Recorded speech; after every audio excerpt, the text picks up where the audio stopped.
Bismillahirrahmanirrahim. Assalamualaikum warahmatullahi wabarakatuh.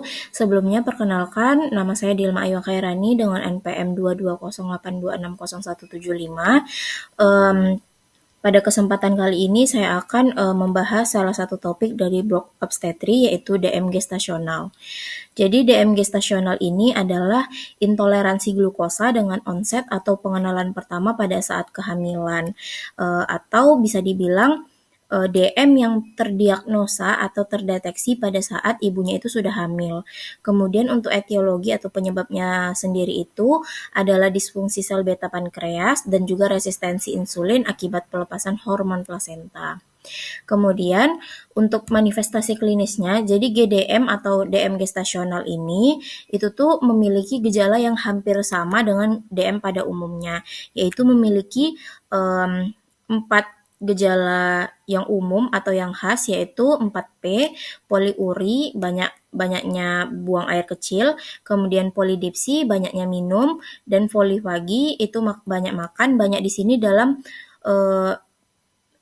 dikatakan banyak di sini memang dia itu lebih banyak daripada frekuensi normalnya. Kemudian untuk gejala yang khas yang keempat itu adalah peningkatan berat badan yang tidak normal.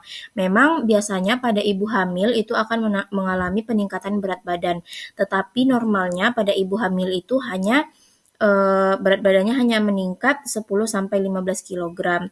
Tetapi pada DM gestasional ini ibunya itu bisa mengalami peningkatan berat badan yang lebih dari 15 kg atau lebih dari 20 kg. Kemudian untuk faktor resikonya sendiri yaitu ada obesitas sebelum kehamilan, riwayat GDM atau DM gestasional di kehamilan sebelumnya, riwayat melahirkan bayi yang besar, kategori bayi besar di sini itu lebih dari 4 kg, kemudian ibu dengan penderita PCOS, hipertensi atau preeklamsi pada kehamilan sebelumnya, dan juga ibu dengan aktivitas fisik yang rendah. Kemudian untuk patofisiologinya sendiri itu ada yang pertama itu pada kehamilan itu akan terjadinya perubahan hormonal yang signifikan termasuk peningkatan hormon seperti estrogen, progesteron, human placenta lactogen atau HPL dan juga hormon kortisol. Jadi hormon-hormon ini memiliki efek anti-insulin yang menyebabkan resistensi insulin. Kemudian resistensi insulin ini meningkat seiring dengan berjalannya kehamilan, terutama pada trimester kedua dan ketiga. Resistensi insulin ini mengurangi kemampuan sel-sel tubuh untuk menggunakan glukosa secara efektif, menyebabkan peningkatan kadar glukosa dalam darah. Kemudian setelah terjadinya resistensi insulin, itu pankreas mencoba untuk mengkompensasi resistensi insulin dengan meningkatkan sekresi insulin. Pada ibu atau pada wanita dengan DM gestasional ini, kemampuan pankreas untuk menghasilkan insulin atau insulin tambahan itu tidak mencukupi untuk mengatasi resistensi insulin yang akan menyebabkan peningkatan kadar gula darah. Kemudian untuk tata laksananya sendiri itu untuk DM gestasional ini bisa kita berikan infus, yang mana infus tersebut nanti akan kita injeksikan insulin 0,01 international unit per kgbb. Kemudian pada ibu dengan DM gestasional ini harus mendapatkan edukasi mengenai perubahan pola makan, olahraga, dan memodifikasi gaya hidup yang tepat untuk membantu meningkatkan hasil pengobatannya. Kemudian untuk komplikasi dari DM gestasional ini dapat dikategorikan sebagai komplikasi maternal dan fetal.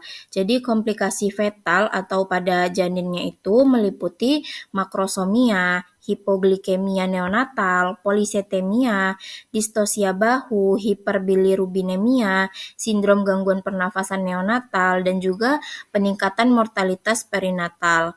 Kemudian untuk komplikasi maternal atau komplikasi untuk ibunya itu meliputi hipertensi, preeklamsia, peningkatan resiko diabetes mellitus setelah melahirkan, dan juga peningkatan resiko operasi sesar pada saat melahirkan. Mungkin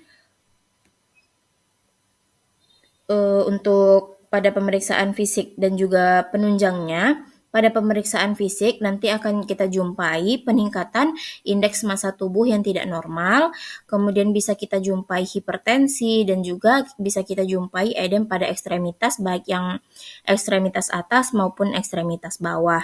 Kemudian untuk hasil dari pemeriksaan penunjang, pada pemeriksaan penunjang tentu saja kita akan meminta kadar gula darah dari pasien yaitu pada gula darah puasanya itu biasanya lebih dari 126 mg per dl, kemudian untuk TTGO-nya itu kita jumpai lebih dari 130 mg per dl. Kemudian TTGO ini kita lakukan uji konfirmasi selama 3 jam. Kemudian untuk jam pertama itu kita jumpai lebih dari 180 mg per dl. Kemudian untuk jam kedua itu kita jumpai lebih dari 155 mg per dl, dan jam terakhir atau jam ketiga itu lebih dari 140 mg per dl. Apabila dari pemeriksaan ini kita jumpai 2 atau lebih hasil yang abnormal, kita itu bisa menegakkan bahwa pasien didiagnosa dengan DM gestasional. Kemudian untuk referensi sudah saya cantumkan pada mind map. Lebih dan kurangnya saya mohon maaf. Assalamualaikum warahmatullahi wabarakatuh.